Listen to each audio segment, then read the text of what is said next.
शादी की रात जब मैंने अपनी बीवी का काला चेहरा देखा तो मैं बहुत नाराज हुआ। जब मैंने उसे तलाक देने की ठानी तो वह मेरे पैरों में गिर पड़ी और बोली, आप दूसरी शादी कर लीजिए, मैं घर के किसी कोने में पड़ी रहूंगी। मैंने एक खूबसूरत औरत से शादी की और उसे घर ले आया। पहली बीवी नौकरानी बनकर उसकी सेवा करने लगी। घर में सभी खुश थे क्योंकि उन्हें मुफ्त की नौकरानी मिल गई थी। लेकिन एक रात अचानक मैं बाहर खड़ा खामोश निगाहों से अपने घर के दरवाजे को देख रहा था। न जाने क्यों आज हिम्मत नहीं हो रही थी कि दरवाजा खोलकर अंदर जाऊं। पास की मंदिर से भजन की आवाज गूंजी तो मैंने आसमान की ओर देखा। सर्दियों की शाम जल्द ही रात की स्याही में बदल रही थी। मैंने एक गहरी सांस ली। चाहूं या न चाहूं, आखिरकार मुझे अपने घर तो जाना ही था। इसके अलावा मेरा और कोई ठिकाना भी नहीं था। मैंने दरवाजा खोला और अंदर दाखिल हो गया। पूरा घर हमेशा की तरह चमक रहा था। मार्बल के फर्श पर मुझे अपनी परछाई नजर आ रही थी। शाम के इस पहर भी घर में कहीं धूल का नामो निशान नहीं था, जैसे घर की कई बार सफाई की गई हो। मेरे जूते मिट्टी से सने हुए थे। मैं जब आगे बढ़ा तो फर्श पर मेरे पैरों के निशान बनते चले गए। ड्राइंग रूम में दाखिल होते ही मेरी निगाह अंदर के नज़ारे पर पड़ी। वहाँ रौनक थी। मेरी बीवी सुर्ख लिबास में सज धज कर टीवी देख रही थी। उसके हाथ में चाय का कप था। उसे देखकर मेरे होंठों पर मुस्कान फैल गई। वह बेहद हसीन थी। एक बच्चे की माँ बनने के बाद भी उसके हुस्न में कोई कमी नहीं आई थी। मुझे देखते ही उसने मुझे पास बैठने का इशारा किया और किचन की ओर मुंह करके आवाज लगाई, जीविका, जरा अमित के लिए भी चाय ले आओ। मैं चुपचाप उसके पास बैठ गया। आज मेरा दिल बुझा हुआ था। मेरी बीवी भी मेरे चेहरे को देखकर कुछ समझ रही थी। वह इधर उधर की बातें करके मेरा ध्यान भटकाने की कोशिश कर रही थी। शायद उसे भी अंदाजा हो गया था कि मैं किस बात से परेशान हूँ। थोड़ी ही देर में जीविका चाय का कप लेकर किचन से बाहर आई। उसे देखकर मैं चौंका, लेकिन वह चुपचाप चाय रखकर वापस लौट गई। मेरी बीवी ने उसे शाम के खाने की लंबी लिस्ट पकड़ा दी। जीविका ने सिर हिलाया और किचन की ओर मुड़ गई। रास्ते में जमीन पर पड़े खिलौनों को समेटकर मेज पर रखा। मेरी नजरें दूर तक उसका पीछा करती रहीं, मगर अब मैं मजबूर था। चाय का कप हाथ में था, लेकिन मैं खोया खोया सा था। शाम का खाना बहुत स्वादिष्ट था। जीविका के हाथों में तो जैसे कोई जादू था। मेरी बीवी लगातार बातें कर रही थी और मैं गुमसुम सा उसकी बातों का जवाब देता रहा। खाने के बाद मैं जल्दी सोने चला गया। दिमाग पर न जाने कैसा बोझ था कि काफी देर तक करवटें बदलने के बाद भी नींद नहीं आई। मेरी बीवी गहरी नींद में थी। सोते हुए भी उसके हसीन चेहरे को देखना मुश्किल हो रहा था। मैं खामोशी से उठकर कमरे से बाहर आ गया। यूं ही कमरे में इधर उधर टहलते हुए मेरे कानों में एक अजीब सी आवाज पड़ी। आवाज जिस दिशा से आ रही थी, मेरे कदम अनिच्छा से उस ओर बढ़ गए। कमरे का दरवाजा खुला था। मैंने हल्का सा दबाव डालकर दरवाजा खोला और जो दृश्य मेरे सामने था उसे देखते ही मेरे होंठों से एक घुटी हुई चीख निकल गई। जो कुछ मैंने देखा उसके बाद खुद पर काबू पाना मेरे लिए नामुमकिन हो गया था। इसी वजह से आज मेरा दिल बोझिल था। यह एक अनजाना डर था जिसने सुबह से ही मुझे अपनी गिरफ्त में ले रखा था। आज मैं उस डर को अपनी आंखों से हकीकत बनते देख रहा था। उल्टे पांव दौड़ते हुए मैं वापस अपने कमरे में आ गया। मेरी सांसें थमने का नाम नहीं ले रही थीं और मेरे पसीने छूट रहे थे। इस सर्द मौसम में भी मुझे अपने शरीर पर पहने हुए कपड़े चुभने लगे। मेरा दिल जोर जोर से धड़क रहा था। आंसू थे कि रुकने का नाम ही नहीं ले रहे थे। अगर कोई रात के इस सन्नाटे में मुझे, जो कि एक मजबूत मर्द था, रोते हुए देख लेता तो न जाने क्या सोचता। लेकिन सच्चाई तो यह थी कि मुझे बीता हुआ कल पूरी ताकत से झकझोर रहा था। चाहकर भी मैं खुद को 3 साल पहले की उस घटना को याद करने से नहीं रोक पाया, जिसने मेरी पूरी जिंदगी को उलट पलट कर रख दिया था। मैं इंग्लैंड से पढ़कर लौटा था तो मेरी व्यक्ति महत्व में एक अलग ही निखार था। मैं खुद को हवा में उड़ता हुआ महसूस कर रहा था। पूरे खानदान में कोई लड़का मेरे मुकाबले का नहीं था। यहाँ तो लोग हिंदुस्तान में पढ़ने को तरसते हैं। उनके माँ बाप उन्हें कम उम्र में ही वर्कशॉप या सब्जी के ठेले पर खड़ा कर देते हैं। लेकिन मेरे माँ बाप ऐसे थे जिन्होंने मेहनत मजदूरी के बावजूद मुझे इंग्लैंड पढ़ने भेजा। मैं खुद भी काबिल था, इसलिए स्कॉलरशिप हासिल कर ली। 4 साल इंग्लैंड में पढ़ाई के बाद जब मैं वापस आया तो पूरी तरह बदल चुका था। मेरे घर आने की खुशी में माँ ने पूरे खानदान को दावत पर बुलाया था। खानदान की औरतें मेरा माथा चूमते हुए मेरे लिए दुआएं कर रही थीं। मैं सब समझ रहा था। लड़कियां छिप छिप कर मुझे देख रही थीं और एक दूसरे को इशारे कर रही थीं। हर घर की यह ख्वाहिश थी कि मैं उनका दामाद बनूं। इस सोच ने मुझे थोड़ा घमंडी बना दिया था। और घमंडी क्यों ना होता, मैं खूबसूरत भी था, पढ़ा लिखा भी, और हिंदुस्तान आते ही मुझे एक बेहतरीन नौकरी भी मिल गई थी। अब तो ऐसा लगने लगा था जैसे घर में रुपयों की बहार आ गई हो। इन सब बातों ने मिलकर मेरी व्यक्ति महत्व में एक अजीब सा घमंड भर दिया था। दावत के दौरान भी मैंने कई लड़कियों की निगाहें खुद पर महसूस की थीं, लेकिन मैंने सर झटक दिया। शादी करूंगा तो अपनी ही मर्जी से, और मेरी बीवी तो बिल्कुल मेरे बराबर की होनी चाहिए। इस ख्याल ने मेरे दिल में गहरी जगह बना ली थी। दावत खत्म हुई तो माँ बर्तन समेटते हुए बेहद खुश नजर आ रही थीं। वो बार बार मेरी बलाएं ले रही थीं। पहले इस खानदान ने कभी हमें महत्व ही नहीं दिया था, और अब जब मेरा बेटा शिक्षित हो गया है तो देखो कैसे सब हमारे आगे पीछे फिर रहे हैं। वो बड़े फख्र से कह रही थी। मैं मुस्कुरा दिया। तभी वो पिताजी के पास बैठकर उन्हें किसी रिश्तेदार के बारे में बताने लगी, जिन्होंने मुझे अपनी बेटी का रिश्ता देने की बात की थी। मुझे गुस्सा आ गया। माँ, मेरे लिए रिश्ता देखने की कोई जरूरत नहीं है, शादी तो मैं अपनी मर्जी से ही करूंगा, मैंने कहा। लेकिन माँ का तो चेहरा ही उतर गया। खबरदार, जो ऐसी बात की, अपनी मर्जी से न जाने कहां से लड़की उठाकर ले आएगा। शादी से पहले जात, खानदान सब देखना होता है, और सबसे जरूरी बात यह है कि लड़की घर बसाने वाली होनी चाहिए। इसलिए शादी मैं अपनी मर्जी से ही करूंगी, और फिक्र मत कर, मैं तेरे लिए हीरे जैसी लड़की ढूंढ कर लाऊंगी। माँ की बात पर मैं मुस्कुरा दिया। चाहे मैं ढूंढूं या माँ, मुझे तो हीरे जैसी लड़की ही चाहिए थी। इसी बीच मेरे मोबाइल पर किसी की कॉल आ रही थी। मैं मोबाइल हाथ में लेकर घर से बाहर निकल गया, लेकिन जहन अब भी माँ की बातों में ही उलझा हुआ था। शादी के सपने तो मेरे दिल में पहले से थे, और वैसे भी कौन सा नौजवान लड़का होगा जिसे शादी की ख्वाहिश न हो। अच्छा घर, अच्छी शिक्षा, पैसे की कोई कमी नहीं थी। अब बस जिंदगी में एक खूबसूरत बीवी की कमी थी, जो मेरे साथ कदम से कदम मिलाकर चल सके। एक रोज जब मैं नौकरी से घर आया तो घर में कुछ गैर मामूली चहल पहल नजर आई। अपने कमरे में दाखिल हुआ तो देखा एक औरत मेरे सामने बैठी थी, जो अचानक उठकर मेरा माथा चूमने लगी। मैंने गौर से देखा तो उनकी शक्ल कुछ जानी पहचानी लगी। मैंने सवालिया निगाहों से माँ की तरफ देखा।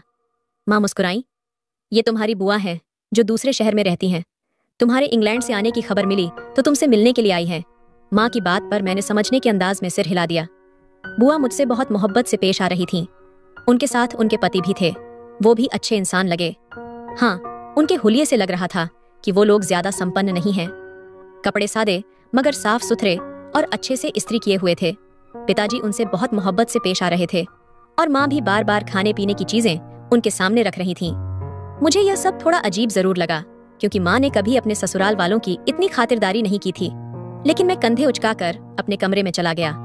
बाहर काफी देर तक महफिल जमी रही। सब लोग आपस में हंसी मजाक करते रहे। अगली सुबह मैं काम पर चला गया। जब वापस आया तो माँ बहुत खुश थीं। उन्होंने बताया कि बुआ लोग यहाँ इसलिए आए थे क्योंकि वे मुझे अपनी बेटी का रिश्ता देना चाहते हैं। मैं गुरूर से मुस्कुरा दिया। लोग तो अब मुझे घर आकर अपनी बेटियों के रिश्ते देने को तैयार थे। माँ बहुत खुश थीं, और वह इस रिश्ते के लिए रजामंद भी थीं। लेकिन मुझे थोड़ा संकोच था। मैं लड़की को देखना और उससे मिलना चाहता था। जब मैंने अपनी बात माँ से कही तो वह हंस पड़ी और बोली, अरे फिक्र की कोई बात नहीं, मैंने उसे देख रखा है। वह बेहद खूबसूरत है और तुम्हारी हर उम्मीद पर खरी उतरेगी। वे लोग दूसरे शहर में रहते हैं और गरीब भी हैं, इसलिए वहाँ जाकर लड़की को देखना मुमकिन नहीं है। मैं जल्दी शादी करना चाहती हूँ, और मेरी बूढ़ी हड्डियों में अब इतना दम नहीं कि तुम्हारे नखरे उठाऊं। तुम्हारी बीवी आएगी तो वही तुम्हारे लाड उठाएगी। माँ की बात सुनकर मैं चाहकर भी मना न कर सका। मुझे पता था कि मेरी माँ इतनी जल्दी किसी चीज को पसंद नहीं करती, और अगर उन्होंने ससुराल की किसी चीज की तारीफ की है तो वह वाकई अच्छी ही होगी। मैंने शादी के लिए रजामंदी दे दी। घर में तुरंत ही शादी की तैयारियां शुरू हो गईं। मैंने पूरी कोशिश की कि किसी तरह अपनी होने वाली बीवी से बात कर सकूं, लेकिन मुझे पता चला कि उसके पास मोबाइल फोन भी नहीं है, और न ही वह किसी से इस तरह की मुलाकात करती है। कोई बात नहीं, मैंने खुद को तसल्ली दी। शादी में अब दिन ही कितने रह गए हैं। ऑफिस में मेरे सभी दोस्तों को मेरी शादी की खबर लग गई थी, और सब मुझे मुबारकबाद दे रहे थे। वे सभी हाई स्टैंडर्ड वाले लोग थे, इसलिए मैंने शहर के सबसे बड़े हॉल में अपने रिसेप्शन की पार्टी रखी थी। मैं चाहता था कि जब मैं अपनी बीवी के साथ स्टेज पर जाऊं तो सबकी निगाहें हम पर ठहर जाएं। शादी का दिन भी आ गया। मैंने दिल खोलकर पैसे खर्च किए थे। बारी की एक एक चीज शानदार बनाई गई थी। हमें बारात लेकर दूसरे शहर जाना था। सफर की थकावट ने हम सबको थका दिया था, लेकिन मुझे अपनी शादी की खुशी थी। हालांकि जब मैं एक छोटे से घर में दूल्हा बनकर बैठा तो मुझे घुटन सी महसूस होने लगी। मुझे वहां बैठना बहुत बुरा लग रहा था। मैंने माँ से कहा भी था कि बुआ से कह दें कि शादी हाल में हो, लेकिन उन्होंने अपने छोटे से घर में ही इंतजाम कर लिया था। मैं चाहकर भी कुछ कह नहीं सका और चुपचाप सहन करता रहा। मैं बेसब्री से अपनी दुल्हन का इंतजार कर रहा था। थोड़ी ही देर में शादी के मंत्र पढ़ा दिए गए और शादी संपन्न हो गई। मैंने माँ की ओर सवालिया निगाहों से देखा। मुझे भूख लग रही थी, लेकिन दुल्हन वालों की तरफ से खाने पीने की कोई चीज पेश नहीं की जा रही थी। आखिरकार थक हार कर मैंने अपने ससुर से पूछ ही लिया। मेरा सवाल सुनकर वो खामोश हो गए। फिर बोले, बेटा, हमने तो पहले ही कह दिया था कि हम बारातियों को खाना नहीं खिला सकते। तुम्हारी माँ से पहले बात हो गई थी, उन्होंने ही कहा था कि बारातियों को खाना वो खुद खिलाएंगी। उन्होंने ये बात बहुत आम अंदाज में कही, लेकिन मेरे ऊपर तो जैसे पहाड़ टूट पड़ा। मुझे बहुत गुस्सा आया। ये तो सीधी सादी मेरी बेइज्जती थी। मेरे साथ आए मेहमान इधर उधर खाना ढूंढ रहे थे और मेरा चेहरा शर्म से लाल हो गया था। ससुराल वालों के खिलाफ ये मेरी दिल की पहली गांठ बन गई थी। मैं चुपचाप उठा और एक जान पहचान वाले को फोन कर खाने के लिए कह दिया। थोड़ी देर में बारातियों का खाना पहुंच गया। मैं माँ से कुछ पूछना चाहता था, लेकिन वह समय सही नहीं था। मैंने खुद को समझाया, चलो कोई बात नहीं। जब मेरी दुल्हन को मेरे सामने लाकर बैठाया गया तो मुझे थोड़ी तसल्ली हुई। वह लंबी कद की थी और उसने चेहरे पर घूंघट लिया हुआ था। उसका सजा संवरा हुआ रूप देखकर मुझे लगा कि वह जरूर बहुत खूबसूरत होगी। अब मुझे रुखसती की जल्दी होने लगी। थोड़ी ही देर में बारात रवाना होकर शहर के लिए निकल गई। जब हम वापस पहुंचे तो रात हो चुकी थी। मैं बेसब्र हो रहा था, लेकिन माँ को रस्मों की पड़ी थी। छोटी छोटी कई रस्में करते करते रात के 12 बज गए। आखिरकार मैंने इशारे से माँ को बता दिया कि अब मैं अपने कमरे में जाना चाहता हूँ। इशारा सबने देख लिया और हंसने लगे। फिर माँ मेरी बीवी को कमरे में ले जाकर बैठा आई। उनके चेहरे पर एक अजीब सी मुस्कान थी, जिसकी वजह मुझे समझ नहीं आई। मेहमान कमरे से रुखसत हो गए तो मैंने दरवाजा बंद किया और पलटा। बेड पर मेरी बीवी अपने लहंगे को फैलाए बैठी थी। कमरे में असली फूलों से बहुत खूबसूरती से सजावट की गई थी। मैं धीरे धीरे चलता हुआ बिस्तर की तरफ गया और उसके सामने जाकर बैठ गया। आज मेरे अरमानों के पूरे होने का दिन था। मेरी शानदार जिंदगी में जो एक कमी थी वो आज पूरी हो गई थी। एक खूबसूरत बीवी जिसकी मौजूदगी मुझे मुकम्मल बना देती। मैंने हाथ बढ़ाकर उसका घूंघट उठाया, लेकिन अगले ही पल जैसे मेरे पैरों तले जमीन खिसक गई। मेरी आंखें हैरानी से फटी की फटी रह गईं, क्योंकि सामने मेरी बुआ की बेटी बैठी थी। वह मुस्कुरा रही थी, लेकिन उसकी मुस्कान के बावजूद चेहरे पर कोई खास चमक नहीं थी। उसका रंग बेहद सांवला था, नैन नक्श भी साधारण थे, और सबसे बड़ी बात, उसके दाएं गाल के ठीक ऊपर एक उभरा हुआ बड़ा सा मस्सा था। मेरे दिल में एक टीस सी उठी। वो चुपचाप बैठी थी, शायद मेरी तारीफ की या मूंग दिखाई के तोहफे की उम्मीद कर रही थी। लेकिन एक नजर डालने के बाद मेरा मन नहीं हुआ कि मैं दोबारा उसकी तरफ देखूं। गम और गुस्से से मेरे दिमाग की नसें जैसे फटने लगीं। ये क्या किया माँ ने? उन्होंने तो कहा था कि तुम बेहद खूबसूरत हो, लेकिन तुम्हारी सूरत तो ऐसी है कि मैं तुम्हें एक बार देखने के बाद दोबारा नहीं देख सकता। तुम मेरी उम्मीदों पर खरी नहीं उतरी। मुझसे बहुत बड़ी भूल हो गई कि बिना देखे तुमसे शादी कर ली। मेरे लब्बों से ये कड़वे अल्फाज निकल पड़े। वो जो अब तक धीमे धीमे मुस्कुरा रही थी, अचानक मेरी तरफ देखने लगी। मेरी बातों ने उसकी आंखों में आंसू ला दिए थे। मैंने नफरत भरी नजर से उसे देखा और घृणा से मुंह फेर लिया। मुझे तो हमेशा से गोरे रंग की चाहत थी, और मेरी बीवी का रंग इतना सांवला होगा ये तो मैंने कभी सपने में भी नहीं सोचा था। सांवली रंगत पर किया गया मेकअप उसे और भी बदसूरत बना रहा था। मैं घबरा कर बिस्तर से नीचे उतर गया और कहा, मैं तुम्हें तलाक दे दूंगा। मैं तुम्हें अपनी बीवी बनाकर नहीं रख सकता। कल रिसेप्शन में सब लोग तुम्हें देखकर मेरा मजाक उड़ाएंगे। मेरी इन बातों से उसके चेहरे पर जैसे सन्नाटा छा गया। वो अचानक बिस्तर से नीचे उतरी और मेरे पैरों को पकड़ लिया। नहीं अमित, भगवान के लिए मुझे तलाक मत देना। मेरे माँ बाप बहुत गरीब हैं, ये सदमा उनके लिए पहाड़ जैसा होगा। अगर मैं बदसूरत हूँ तो इसमें उनका क्या कसूर है? मैं आपको हर खुशी दूंगी, बस मुझे तलाक मत दीजिए। वो फूट फूट कर रो रही थी, लेकिन उसके गहरे सांवले हाथों में मेरे सफेद पैर बहुत अजीब लग रहे थे। मैं पीछे हट गया। मैंने अपने सिर से टोपी उतार कर फेंक दी। मेरा दिल चाह रहा था कि कमरे की हर चीज को तहस नहस कर दूं। वह फूट फूट कर रो रही थी। अचानक ही वह अपनी जगह से उठी और बोली, अगर आपको मेरी शक्ल सूरत पसंद नहीं है तो आप दूसरी शादी कर लें। मैं आपको कभी नहीं रोकूंगी। बस मुझसे मेरा नाम मत छीनिए। मैं यहीं घर के किसी कोने में पड़ी रहूंगी और आप लोगों की सेवा करती रहूंगी। मैं आपसे बहुत मोहब्बत करती हूँ और आपके बिना नहीं रह सकती। उसकी बात पर मेरे अंदर नफरत की एक और लहर जाग गई। उसका मुझसे किसी भी किस्म का ताल्लुक अब बर्दाश्त नहीं हो रहा था, लेकिन मैं कुछ कर भी नहीं सकता था। काफी देर कमरे में टहलने के बाद आखिरकार मैंने दरवाजा खोला और बाहर निकल गया। माँ बाहर सोफे पर बैठी थीं। मुझे बाहर आता देख उनके चेहरे पर एक बार फिर मुस्कुराहट आ गई। उन्होंने मुझसे बिल्कुल नहीं पूछा कि मैं इस वक्त बाहर क्यों आया हूँ, वह भी आज की रात, बल्कि वह खामोशी से बैठी माला जपती रही। मैं घर से बाहर निकल गया। न जाने कितनी देर सड़कों पर भटकता रहा। आखिरकार मैंने फैसला कर लिया कि मैं अपने परख के मुताबिक एक खूबसूरत लड़की से शादी जरूर करूंगा। अगले दिन रिसेप्शन की पार्टी थी। मैंने उसे ताकीद की थी कि वह अपने चेहरे से घूंघट नहीं उठाएगी। उस बेचारी ने मेरी बात मान ली। पूरी पार्टी के दौरान लोग कहते रहे, रिसेप्शन में दुल्हन का तो कोई घूंघट नहीं होता, लेकिन माँ सबको चुप करा देती। मेरा दिल उससे पूरी तरह बेजार हो चुका था। शादी के बाद जब दावतें शुरू हुई तो मैं बहाने बनाकर हर जगह मना कर देता। अगले दिन मैंने काम पर जाना शुरू कर दिया, लेकिन मेरा सबसे अच्छा दोस्त समीर कुछ कुछ समझ चुका था। मेरे जैसा घूमने फिरने का शौकीन इंसान शादी के अगले दिन ही काम पर पहुंच जाए, ये बात उसे खटक गई। उसने मुझे उसी शाम अपने घर दावत पर बुलाया। मैंने मना करना चाहा, लेकिन उसने सख्ती से मेरी बात ठुकरा दी। उसने कहा, भला शादी के अगले दिन कौन काम पर जाता है? तुम हनीमून पर नहीं गए? अब भाभी को लेकर मेरे घर दावत पर जरूर आना। मेरी उतरी हुई शक्ल देखकर वह सब समझ गया था। न चाहते हुए भी उस शाम मैं अपनी बीवी को लेकर उसके घर पहुंच गया।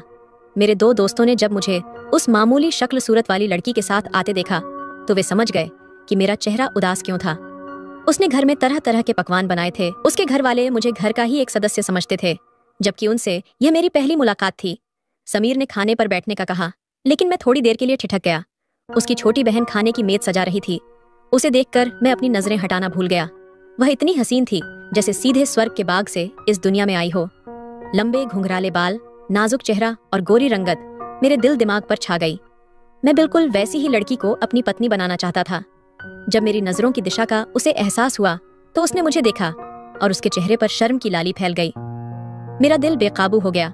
मैं किसी भी हालत में उसे अपनी बीवी बनाना चाहता था। मेरी बदसूरत बीवी चुपचाप यह सब देखती रही। उसने बहुत कम खाना खाया था। समीर के घर से लौटते वक्त मैं दिल ही दिल में तय कर चुका था कि मैं उससे समीर की बहन से बात करूंगा, और मैंने ज्यादा इंतजार नहीं किया। अगले ही दिन मैंने उसे अपने दिल की बात बता दी। वह हैरान रह गया। उसने कहा, लेकिन अमित, अभी 2 रोज पहले ही तो तुम्हारी शादी हुई है। मैं सकपका गया। मैंने कहा, मुझे ऐसी बदसूरत बीवी नहीं चाहिए। वह तो माँ की पसंद थी। मैं अपनी पसंद से शादी करना चाहता हूँ। मैं तुम्हारी बहन को दुनिया की हर खुशी दूंगा। मैंने उसे हर तरह से यकीन दिलाया। मेरा शानदार स्टेटस, बेहतरीन नौकरी और पैसों की भरमार ने शायद उसे सोचने पर मजबूर कर दिया। आखिरकार उसने मेरे हक में फैसला कर लिया और मेरी शादी के लिए हामी भर दी। उस रोज मैं बहुत खुश था। मैंने घर आकर सबसे पहले माँ को बताया। मेरी बात सुनकर उनके चेहरे पर कोई हैरानी नहीं थी, जैसे कि सब पहले से तय हो। 1 हफ्ते बाद ही मैं प्राची से शादी कर उसे अपने घर ले आया। उसकी खूबसूरती और बनाव सिंगार देखकर मेरी पहली बीवी जीविका कुछ पल वहीं खड़ी रही और फिर खामोशी से कमरे से बाहर निकल गई। मैंने अलमारी से उसके सारे कपड़े निकालकर सोफे पर रख दिए और कहा, इस कमरे में अब प्राची रहेगी। तुम माँ के कमरे में या स्टोर रूम में सो जाओ। मैंने नफरत भरे लहजे में कहा, लेकिन वह कुछ नहीं बोली। हाँ, उसकी आंखों में आंसू जरूर चमक रहे थे। उसने चुपचाप स्टोर रूम को अपना ठिकाना बना लिया। माँ सुबह से देर रात तक उससे काम करवाती थीं। उन्हें जैसे कोई मुफ्त की नौकरानी मिल गई हो। बात बात पर वह उसे डांटती, फटकारती और अपमानित करती। मुझे हैरानी थी, क्योंकि अपनी नरम मिजाज माँ का यह रूप मैंने पहले कभी नहीं देखा था। लेकिन मुझे जीविका में कोई दिलचस्पी नहीं थी, इसीलिए माँ उसके साथ जो भी सलूक करती मुझे कोई फर्क नहीं पड़ता था। मैं तो अपनी नई जिंदगी में मग्न था। प्राची फैशनेबल लड़की थी। वह नए स्टाइल के कपड़े पहनती और हमेशा मेकअप किए रहती। उसका हुस्न देखकर मैं बहुत खुश रहता। घर के सारे काम जीविका करती थी, इसलिए प्राची को किसी काम की जरूरत ही नहीं पड़ती थी। शादी के कुछ ही समय बाद मैं प्राची को लेकर हनीमून पर चला गया। यूरोप का लंबा टूर करने के बाद जब लौट कर आया तो पता चला कि प्राची गर्भवती है। मेरी जिंदगी अब पूरी होने जा रही थी। मैं बेहद खुश था। बस एक बात खटकती थी। घर में खामोशी से चलती फिरती जीविका मुझे अब किसी साये की तरह लगने लगी थी। वह कभी कुछ नहीं कहती थी। कई बार माँ ने उसके साथ मारपीट की और वह चुपचाप सहती रही। एक दिन दूध गिर जाने पर माँ ने उसे छुरी से इतना मारा कि वह फूट फूट कर रो पड़ी। फिर भी उसके होठों से एक भी शिकायत नहीं निकली। न जाने क्यों उस दिन मेरे दिल में एक अजीब सी बेचैनी भर गई। अगर मैं काम पर होता तो उसकी शिकायती निगाहें मुझे हर जगह नजर आती। आज भी मैं इसलिए जल्दी वापस आया था, और अब रात के इस पहर जो कुछ मैंने देखा उसे देखकर मैं फूट फूट कर रो पड़ा। मेरा बच्चा जोर जोर से रो रहा था। मैंने उठकर उसे देखा। प्राची बेखबर सो रही थी। मैंने उसे हिलाया और बच्चे के रोने की ओर उसका ध्यान दिलाया, लेकिन वह करवट बदलकर फिर सो गई। मैंने एक ठंडी सांस ली। खूबसूरत तो वह जरूर थी, लेकिन उसमें सलीकेदार नाम को भी चीज नहीं थी। पूरी रात बच्चा रोता रहता तो मैं ही उसे संभालता। बच्चे को दूध पिलाकर मैं कमरे से बाहर निकल आया। मेरा रुख फिर उसी कमरे की ओर था जहाँ कुछ देर पहले वह मंजर देखा था। इस बार स्टोर रूम का दरवाजा खुला था। सामने ही जीविका बैठी फूट फूट कर रो रही थी। माँ अब भी उसके सामने खड़ी थी। देखा, तेरी माँ ने शादी के बाद जो कुछ मेरे साथ किया था उसका मैंने कैसा बदला लिया। मुझे तेरी शक्ल और सूरत देखकर अंदाजा हो गया था कि मेरा बेटा तुझे कभी मुंह नहीं लगाएगा, इसलिए मैंने जानबूझकर तेरी शादी उसके साथ करवाई। अब देख, तू घर में किसी कचरे की तरह पड़ी रहती है, और तेरी माँ के दिल को जो तकलीफ होती है उससे मुझे बहुत सुकून मिलता है। आधी रात को यहाँ भगवान की माला जप कर क्या साबित करना चाहती है? बहुत बड़ी नेक बनने की कोशिश कर रही है। चल उठ, मेरे लिए दूध गर्म करके ला। माँ ने उसे जोर से लात मारी। वह फिर सिसक उठी और चुपचाप अपनी जगह से उठ खड़ी हुई। मुझ पर तो जैसे कोई पहाड़ टूट पड़ा था। माँ ने मुझे अपने पुराने बदले के लिए इस्तेमाल किया था। मुझे नहीं पता था कि बुआ ने उनके साथ क्या किया था, लेकिन इस सब में जीविका का तो कोई कसूर नहीं था। वह मेरे पास से खामोशी से गुजरने लगी। एक निगाह उसकी मुझ पर पड़ी तो मैं सर्द से पांव तक कांप गया। अगर वह बैठकर भगवान से मेरी शिकायतें कर रही थी तो भगवान जाने मेरा अंजाम क्या होगा। मुझे ऑफिस के लोगों के बदले हुए चेहरे याद आने लगे। बॉस को बार बार मेरी शिकायतें दी जा रही थीं। मेरा बच्चा लावारिस की तरह सारा दिन पड़ा रहता था। प्राची अपने हुस्न और सजने संवरने में ही मस्त रहती थी।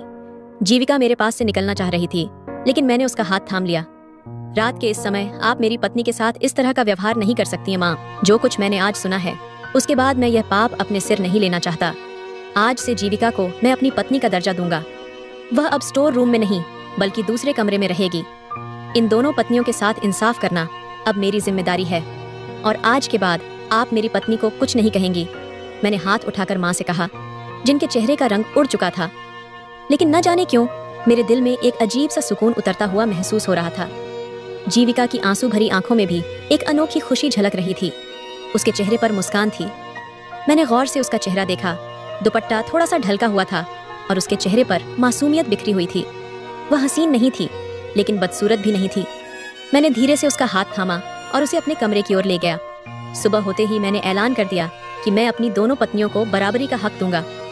प्राची पहले तो खूब रोई, चीखी चिल्लाई, लेकिन फिर चुप हो गई क्योंकि उसे मेरी दौलत और जायदाद से हाथ धोना मंजूर नहीं था। और जीविका, वह इतनी खुश थी कि उठते बैठते भगवान का शुक्र अदा करना नहीं भूलती। घर के सारे काम वह अब भी पहले की तरह ही करती थी। फर्क बस इतना था कि अब उसकी आंखों में आंसुओं की जगह हर वक्त मुस्कान रहती थी। उसकी संगत में रहते हुए मुझे एहसास हुआ कि सच्चा सुख देने वाली पत्नी कैसी होती है। मेरे कपड़े जूते हमेशा तैयार हालत में मिलते। वह अपने हाथों से मेरे लिए गर्मा गर्म खाना परोसती और कभी कोई शिकायत नहीं करती। और अब तो मैंने भी दिल में यह ठान लिया था कि मैंने उसके साथ जो भी जुल्म किए हैं मैं उसका प्रायश्चित जरूर करूंगा। इस कहानी का नैतिक संदेश, मॉरल, यह है, सच्चा सुख और सच्चा रिश्ता सिर्फ रूप और दिखावे से नहीं बल्कि प्रेम, समर्पण और सेवा भाव से बनता है। जब इंसान अपने अंदर झांककर अपनी गलतियों को स्वीकार करता है और उन्हें सुधारने का निर्णय लेता है, तभी वह वास्तव में इंसाफ करता है, खुद के साथ भी और दूसरों के साथ भी। जीविका जैसी पत्नी का सम्मान और प्रेम पाने से अमित को यह एहसास हुआ कि असली खूबसूरती बाहरी नहीं बल्कि भीतरी होती है, जो त्याग, सेवा और